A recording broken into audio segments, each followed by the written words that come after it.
De vez en cuando trataba de hacer nuevos amigos entre la gente de verano que no conocía, pero estas relaciones eran forzadas y breves.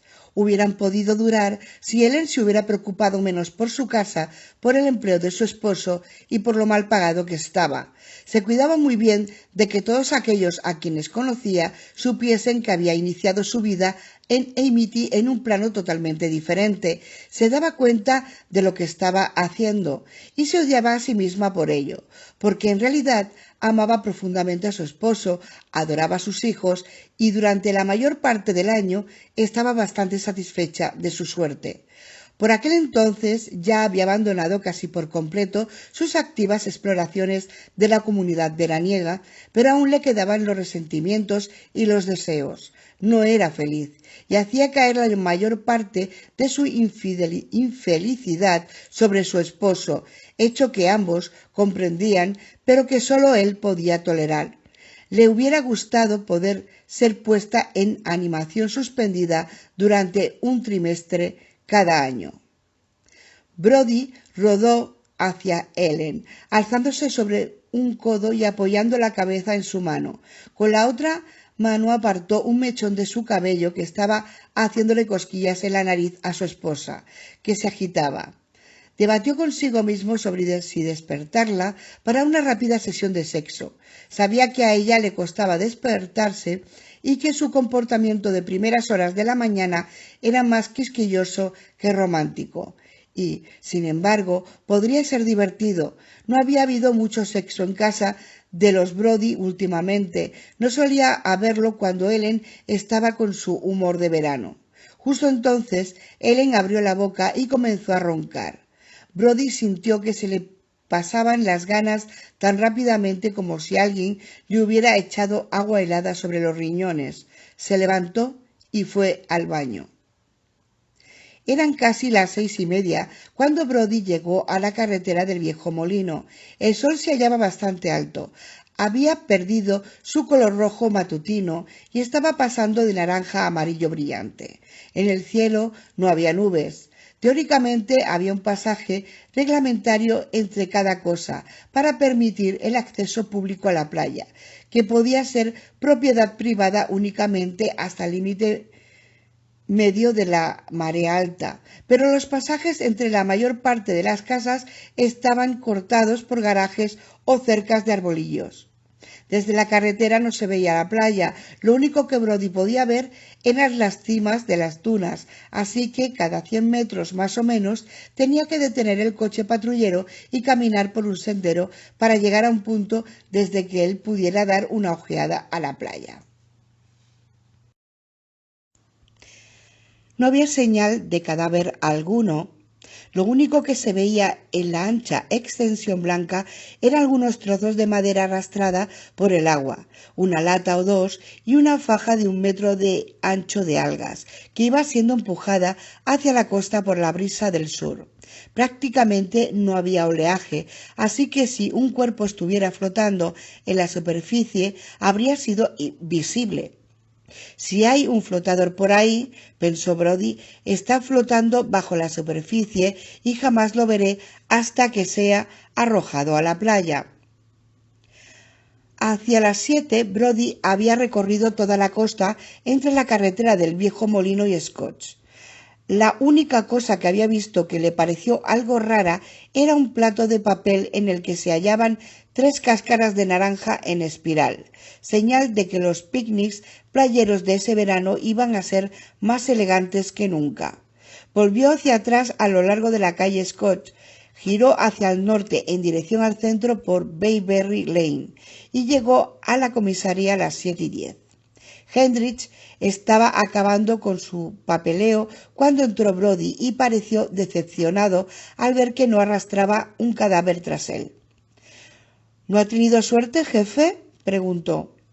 Eso depende de lo que entiendas por suerte, Leonard. Si quieres decir si encontré un cadáver y que si no lo encontré, eso es malo. La respuesta a ambas preguntas es no. ¿Ha vuelto ya Kimball? No. Bueno, espero que no se quede dormido. Sería encantador que la gente lo viera roncando en un coche de la policía cuando salgan de compras. Estará aquí a las 8, dijo Hendricks. Siempre lo hace.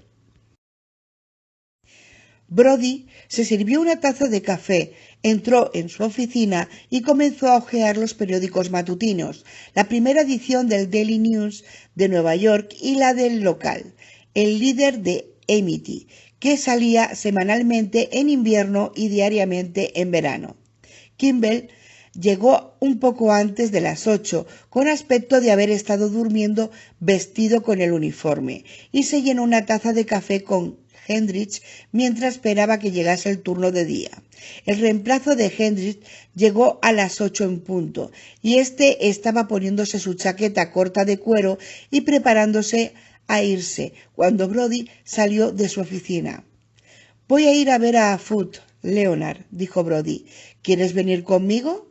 No tienes por qué hacerlo, pero pensé que quizá te gustaría seguir el asunto de tu flotador», dijo Brodie y sonrió. «Seguro, ya lo creo», contestó Hendricks. «No tengo nada que hacer hoy, así que puedo dormir toda la tarde». Fueron en el coche de Brodie. Mientras entraban por el sendero de la casa de Foot, Hendricks dijo: «¿Qué te ha puesto a que están todos dormidos? Recuerdo que el verano pasado una mujer llamó a la 1 de la madrugada y me preguntó si podría ir lo más pronto posible a la mañana siguiente, porque pensaba que le faltaban algunas de sus joyas. Me ofrecí para ir enseguida, pero me dijo que no, que se iba a la cama. De todos modos, aparecía a las 10 en punto, a la mañana siguiente. Me echó fuera. No quería decir tan pronto», me gritó. «Ya veremos», dijo Brodie. «Si están realmente preocupados por esa dama, estarán despiertos». La puerta se abrió casi antes de que Brodie hubiera dejado de golpear. «Estábamos esperando su llamada», dijo un hombre joven. «Soy Tom Cassidy». «¿La han encontrado?» «Soy el jefe Brodie. Este es el agente Hendricks». «No, señor Cassidy, no la hemos encontrado. ¿Podemos pasar?» «Oh, naturalmente, perdonen. Pasen a la sala de estar. Iré a buscar a los Foot». A Brodie le llevó menos de 5 minutos averiguar todo lo que creía que tenía que saber. Luego, tanto para parecer concienzudo como para si había alguna posibilidad de descubrir algo útil, pidió que le enseñaran la ropa de la mujer desaparecida. Lo hicieron entrar en el dormitorio y miró la ropa que había en la cama. ¿Llevaba puesto un traje de baño? «No», dijo Cassidy. «Está en el callejón superior de ahí. Lo he mirado». Brodie hizo una pausa, sopesando sus palabras, y luego preguntó: «Señor Cassidy, no quiero parecer entrometido, ni nada similar, pero ¿sabe si esa señorita Watkins tenía costumbre de hacer cosas raras? Quiero decir, como escaparse en medio de la noche o ir por ahí desnuda».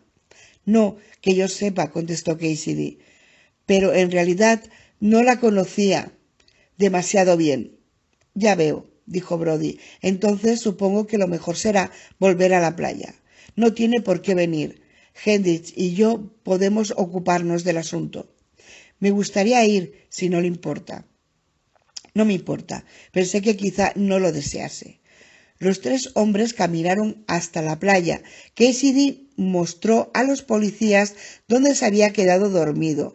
La marca que había dejado su cuerpo en la arena seguía visible y señaló dónde había hallado la ropa de la mujer. Brodie miró a un lado y otro de la playa, tan lejos como alcanzaba su vista, casi 2 kilómetros en ambas direcciones. La playa estaba vacía. Los únicos puntos oscuros en la arena eran montones de alga. «Demos un paseo», dijo. «Leonard, ve por este hasta la punta. Señor Cassidy, usted y yo iremos al oeste. ¿Llevas tu silbato, Leonard?» «Por si acaso». «Lo tengo», respondió Hendricks. «¿Le importa si me quito los zapatos? Es más fácil caminar sin ellos por la arena dura y no quiero que se me mojen». «No me importa», dijo Brodie. «Hablando estrictamente, estás fuera de servicio. Hasta puedes quitarte los pantalones si lo deseas. Claro que entonces tendré que detenerte por atentado a la moral». Henry comenzó a caminar hacia el oeste. La arena húmeda tenía un tacto frío y crujiente bajo sus pies. Caminaba con la cabeza baja y las manos en los bolsillos mirando las pequeñas conchas y las masas de algas. Algunos bichos con aspecto de pequeños escarabajos negros corrían apartándose de su camino y cuando las olas retrocedían, veía cómo diminutas burbujas surgían de los orificios hechos por los gusanos de arena. Disfrutaba con ello. Era curioso, pensó, que cuando uno pasa toda su vida en un lugar, casi nunca hace las cosas que le gusta hacer a los turistas, como caminar por la playa o nadar en verano. No podía ni recordar la última vez que se había bañado. Ni siquiera estaba seguro de tener un traje de baño. Era como algo que había oído acerca de Nueva York, que la mitad de la gente que vive en la ciudad jamás sube a la azotea del Empire State Building o visita la Estatua de la Libertad. De vez en cuando Hendricks alzaba la vista para ver lo cerca que estaba de la punta. En una ocasión se volvió para otear si Brody y Cassidy habían hallado algo. Supuso que estaban a casi 1 kilómetro de distancia. Cuando se volvió y comenzó a caminar, Hendricks vio algo frente a él, un montón de algas que parecía inusitadamente grande. Estaba a unos 30 metros de distancia del mismo, cuando pensó que quizá las algas estuviesen enredadas con algo. Al llegar al montón, Hendricks se inclinó para apartar algunas de las algas. De pronto se detuvo. Durante algunos segundos miró congelado. Buscó en el bolsillo de sus pantalones tratando de hallar su silbato. Se lo llevó a los labios e intentó soplar. En lugar de esto, vomitó. Trastabilló hacia atrás y cayó de rodillas. Envuelta por el montón de algas se hallaba la cabeza de una mujer aún unida a los hombros, parte de un brazo y cerca de la tercera parte del tronco. La masa desgarrada carne estaba moteada de azul y gris y mientras vaciaba sus tripas en la arena, Henry pensó, y el pensamiento lo hizo arquear de nuevo, pero que el pecho que quedaba de la mujer aparecía tan plano como una flor aprisionada entre un libro. «Espere», dijo Brody, deteniéndose y tocando el brazo de Cassidy. «Creo que he oído un pitido». Escuchó, atisbando bajo el sol matutino. Vio un punto negro en la arena que supuso era Hendricks, y entonces oyó con más claridad el silbato. «Venga», dijo, y los dos hombres comenzaron a trotar sobre la arena. Hendricks seguía de rodillas cuando llegaron hasta él. Había dejado de vomitar, pero su cabeza aún colgaba, con la boca abierta, y su respiración era difícil por la flema. Brody iba algunos pasos por delante de Cassidy y dijo: «Señor Cassidy, quédese ahí atrás un momento. ¿Quiere?». Apartó algunas de las algas y cuando vio lo que había dentro, notó cómo la bilis subía por su garganta. Tragó saliva y cerró los ojos. Al cabo de un momento añadió: «Ahora puede mirar, señor Cassidy, y decirme si es ella o no». Cassidy estaba aterrorizado. Sus ojos iban del exhausto Hendricks a la masa de las algas. «¿Eso?», dijo señalando a las algas. Dio un paso hacia atrás. «¿Esa cosa? ¿Quiere decir con si es ella?». Brody aún estaba luchando por controlar su estómago. «Creo», dijo, «que puede ser parte de ella». De mala gana, Cassidy se adelantó. Brody apartó algunas de las algas para que Cassidy pudiera ver claramente el rostro gris y boquiabierto. «Oh, Dios mío», dijo Cassidy, y se llevó una mano a la boca. «¿Es ella?». Cassidy asintió mirando aún al rostro. Luego se volvió a preguntar: «¿Qué es lo que ha pasado?». «No estoy seguro», contestó Brody. «A primera vista diría que la atacó un tiburón». Las rodillas de Cassidy se doblaron y mientras se hundía en la arena dijo: «Creo que voy a vomitar», Inclinó la cabeza y comenzó a tener arcadas. El hedor del vómito llegó a Brody casi instantáneamente y supo que había perdido su combate. Ahí voy yo, dijo, y también vómito. 3.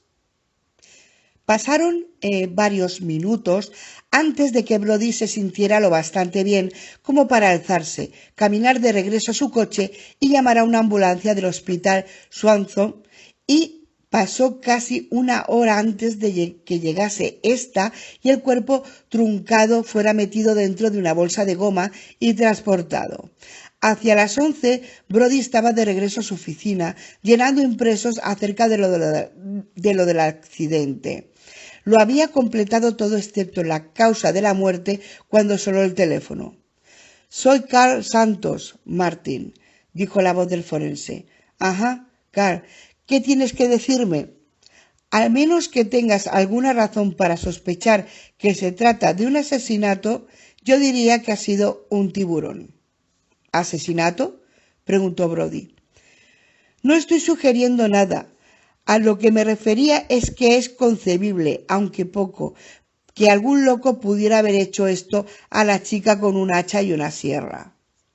«No creo que se trate de un asesinato, Carl. No hay motivo, no hay armas homicidas y a menos que me imagine algo muy retorcido, no tengo ningún sospechoso. Entonces es un tiburón.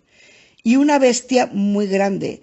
Ni siquiera la hélice de un gran transatlántico hubiera hecho esto. La hubiera cortado en dos, pero... «De acuerdo, Carl», le atajó Brody. «Evítame los detalles sangrientos. Mi estómago no está demasiado tranquilo, tal como están las cosas». «Lo siento, Martin. De todos modos, voy a indicar que se trató del ataque de un tiburón. Diría que esto es lo que también te va a mejor a ti, a menos que haya, ya sabes, otras consideraciones». «No», informó Brody. «Esta vez no las hay. Gracias por llamar, Carl». Colgó, mecanografió ataque de un tiburón en el casillero, causa de la muerte, de los impresos y se recostó en su sillón. La posibilidad de que otras consideraciones pudieran estar envueltas en aquel caso ni se le había ocurrido a Brody. Aquellas consideraciones eran la parte más delicada de su trabajo, obligándole constantemente a considerar las mejores maneras de proteger el bien común, sin compromisos ni para él ni para la ley. Eran los inicios de la temporada de verano y Brody sabía que del éxito o fracaso de aquellas breves 12 semanas dependía la fortuna de Amity durante todo el año. Una estación próspera significaba suficiente dinero para compensar al pueblo de un invierno duro. La población invernal de Amity era de unas 1000 personas y esos 9000 visitantes estivales mantenían vivos a los 1000 residentes permanentes durante todo el año. Los comerciantes, desde los propietarios de la ferretería hasta la tienda de deportes y las 2 gasolineras hasta el farmacéutico local, necesitaban un buen verano para mantenerse durante el invierno, en el cual nunca lograban hacer que los números cuadrasen. Las esposas de los carpinteros, electricistas y fontaneros trabajaban durante el verano como camareras o agentes de la propiedad inmobiliaria para ayudar a que sus familias pudieran superar el invierno. Solo había 2 permisos para vender licor durante todo el año en Amity, así que las 12 semanas del verano eran críticas para la mayor parte de restaurantes y tabernas. Los que alquilaban botes de pesca necesitaban toda la buena suerte posible. Buen tiempo, buena pesca y, por encima de todo, mucha gente. Incluso tras los mejores veranos, los inviernos eran difíciles en Amity. 3 de cada 10 familias necesitaban de la asistencia pública. Docenas de hombres se veían obligados a trasladarse durante el invierno a la costa norte de Long Island, donde malvivían rascando casco de buques por unos pocos $, al día. Brody sabía que un mal verano duplicaría el número de gente necesitada de asistencia social. Si no se alquilaban todas las casas, no habría suficiente trabajo para los días negros de Amity, la mayor parte de los cuales eran jardineros, mayordomos, camareros y camareras. Y 2 o 3 malos veranos seguidos, una circunstancia que afortunadamente no se producía desde hacía más de 2 décadas, podía crear un ciclo que arruinase al pueblo. Si la gente no tenía bastante dinero para comprar ropa o gasolina o adecuados suministros alimenticios, si no podían permitirse que sus casas y aparatos domésticos fueran reparados, entonces los comerciantes y empresas de servicio nunca lograrían bastante dinero para mantenerse hasta el verano siguiente. Cerrarían y los ciudadanos de Amity tendrían que ir a comprar a otro lugar. El pueblo perdería ingresos por impuestos, los servicios municipales se deteriorarían y los habitantes comenzarían a irse a otros lugares. Así que había un pacto común. Aunque tácito en Amity, nacido de la necesidad de sobrevivir, se esperaba que todo el mundo pondría de su parte lo que pudiera para asegurarse de que Amity seguía siendo una agradable comunidad veraniega. Brody recordaba que hacía algunos años un joven y su hermano se habían mudado al pueblo comenzando a trabajar como carpinteros. Llegaron en primavera, cuando había suficiente trabajo para preparar las casas de los residentes de verano, de modo que todos estaban ocupados y se les dio la bienvenida. Parecían bastante competentes y varios carpinteros ya establecidos empezaron a pasarle trabajos. Pero a mediados del verano corrieron inquietantes rumores acerca de los hermanos Félix. Albert Morris, el propietario de la ferretería de Amity, quiso saber que estaban comprando clavos de acero baratos en lugar de clavos galvanizados y que cobraban a sus clientes como si fueran de estos últimos. En un clima marítimo, los clavos de acero comienzan a oxidarse en pocos meses. Dick Spitzer, que tenía el almacén de maderas, le contó a alguien que los Félix habían ordenado una carga de madera verde mala para usar en algunos armarios de una casa de la calle Scotch.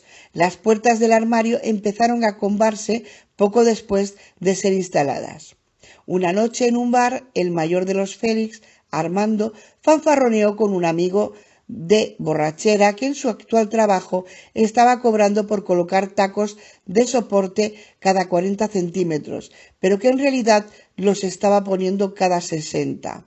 Y al Félix más joven, un muchacho de 21 años llamado Denny, afectado por un incorregible caso de acné, le gustaba mostrar a sus amigos libros eróticos que afirmaba haber robado de las casas en las que trabajaba.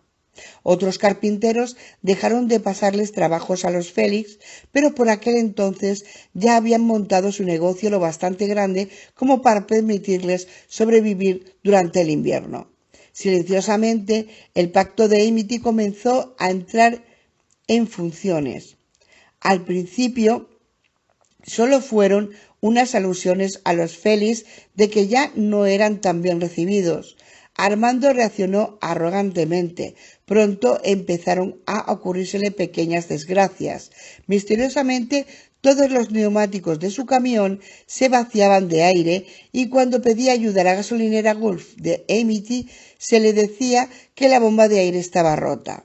Cuando se quedó sin propano en su cocina, la compañía local de gas tardó días en suministrarle un nuevo bidón.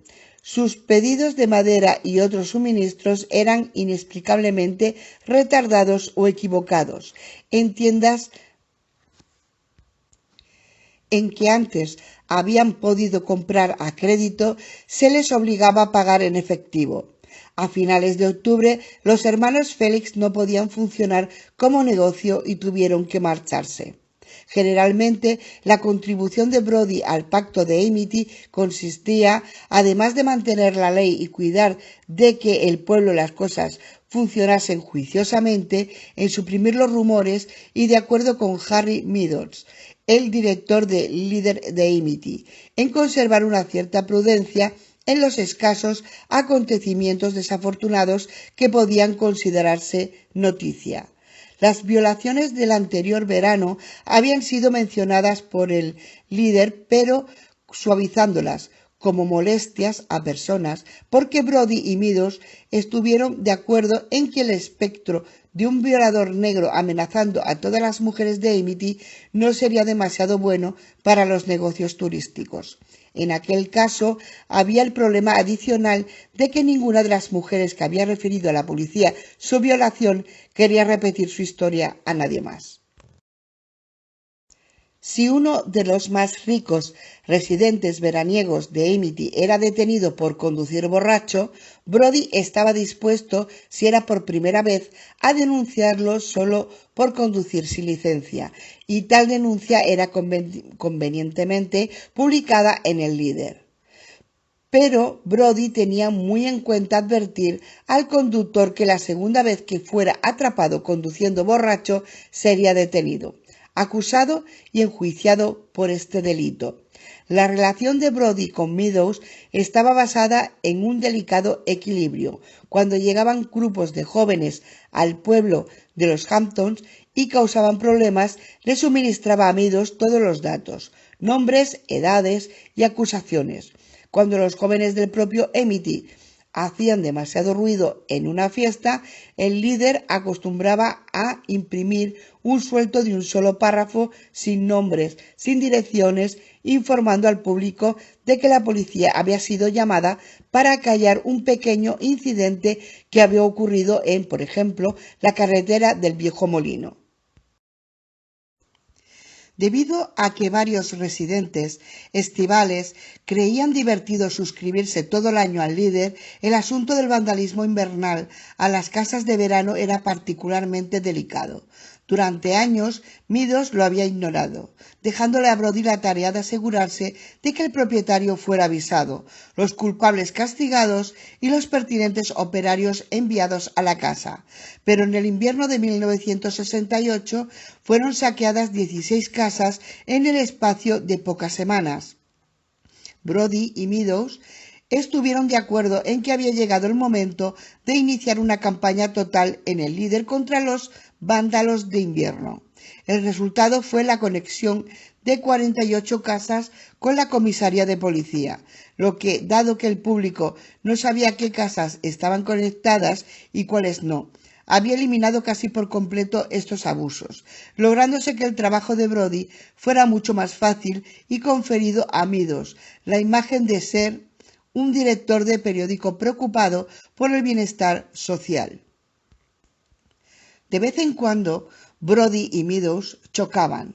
Meadows era inflexible en su condena del uso de los narcóticos. También era un hombre con una oreja especialmente buena para lo que era noticia, y cuando le parecía oír una buena historia, una que no fuera susceptible de otras consideraciones, iba tras ella como un cerdo tras las trufas. Durante el verano de 1971, la hija de una de las más ricas familias de Amity había muerto frente a la playa en la calle Scotch.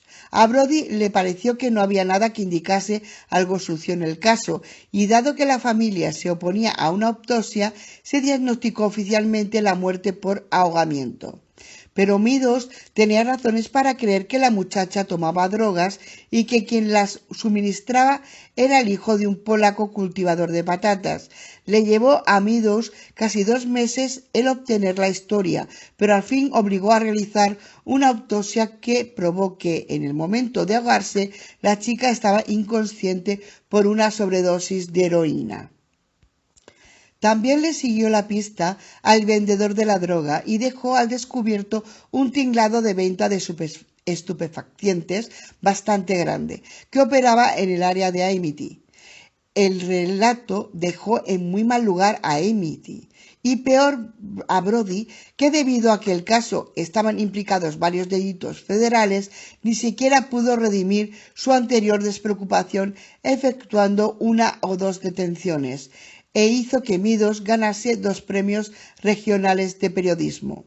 Ahora le tocaba a Brody apretarle las clavijas para que diera la noticia completa. Pretendía cerrar las playas durante un par de días para darle al tiburón tiempo de alejarse de la costa de Amity. No sabía si los tiburones podían acostumbrarse al sabor de la carne humana, como había oído que ocurría con los tigres, pero estaba determinado a privar al pez de cualquier otra persona. Aquella vez quería publicidad para hacer que la gente temiera al agua y se mantuviera alejada del mar. Brody sabía que habría una fuerte argumentación en contra de dar publicidad al ataque. Como el resto del país, Amity aún estaba notando los efectos de la recesión.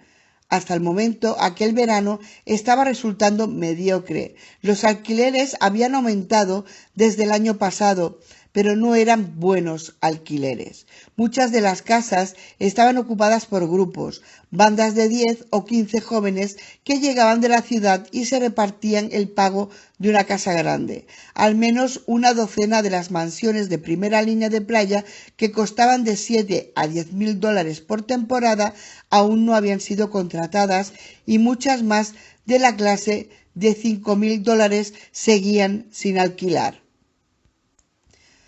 Un informe sensacionalista sobre el ataque del tiburón podría convertir esa mediocridad en un desastre.